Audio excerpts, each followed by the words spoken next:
रामायण कथा कुत्ते का न्याय। श्री राम के शासन में न तो किसी को शारीरिक रोग होता था, न किसी की अकाल मृत्यु होती थी, न कोई स्त्री विधवा होते थे और न माता पिताओं को संतान का शोक सहना पड़ता था। सारा राज सब प्रकार से सुख संपन्न था। इसलिए कोई व्यक्ति किसी प्रकार का विवाद लेकर राज दरबार में उपस्थित भी नहीं होता था। किंतु एक दिन एक कुत्ता राजद्वार पर आकर बार बार भौंकने लगा। उसे अभियोगी समझ राज दरबार में उपस्थित किया गया।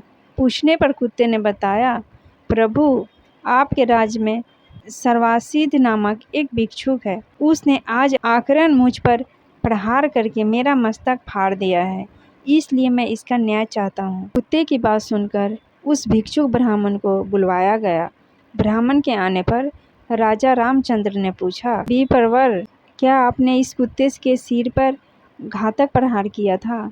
यदि किया था तो इसका क्या कारण है? वैसे ब्राह्मण को अकारण क्रोध आना तो नहीं चाहिए। महाराज की बात सुनकर सर्वसिद्ध बोले, प्रभु, यह सही है कि मैंने इस कुत्ते को डंडे से मारा था। उस समय मेरा मन क्रोध से भर गया था।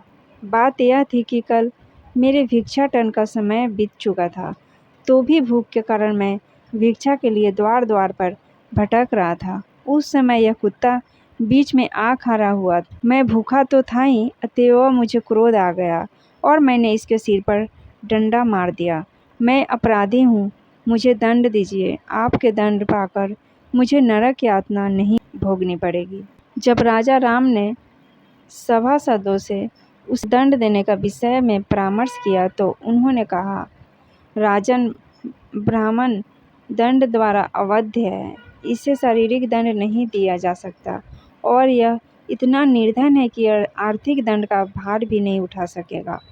यह सुनकर कुत्ते ने कहा, महाराज, यदि आप आज्ञा दे तो मैं इसके दंड के बारे में एक सुझाव दूं।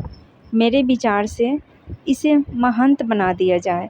यदि आप इसे कलंजर के किसी मठ का महाधीश बना दे तो यह दंड इसके लिए सबसे उचित होगा। कुत्ते का सुझाव मानकर श्री राम ने उसे मठाधीश बना दिया और वह हाथी पर बैठकर वहां से प्रसन्नतापूर्वक चला गया। उसके जाने के पश्चात एक मंत्री ने कहा, प्रभु, यह तो इसके लिए उपहार हुआ, दंड नहीं। मंत्री की बात सुनकर श्री राम ने कहा, मंत्रीवर, यह उपहार नहीं, दंड ही है। इसका रहस्य तुम नहीं समझ सकोगे। फिर कुत्ते से बोले, स्वानराज, तुम इन्हें दंड का रहस्य बताओ। राघव की बात सुनकर कुत्ता बोला, रघुनंदन, पिछले जन्म में मैं कलंजर के एक मठ का अधिपति था। वहाँ से सदैव शुभ कर्म किया करता था, फिर भी मुझे कुत्ते की योनि मिली। यह तो अत्यंत क्रोधी है, इसका अंत मुझसे भी अधिक खराब होगा। मठाधीश ब्राह्मणों और देवताओं के निमित्त दिए हुए द्रव्य का उपयोग करता है, इसलिए वह पाप का भागी बनता है। यह रहस्य बताकर कुत्ता वहाँ से चला गया।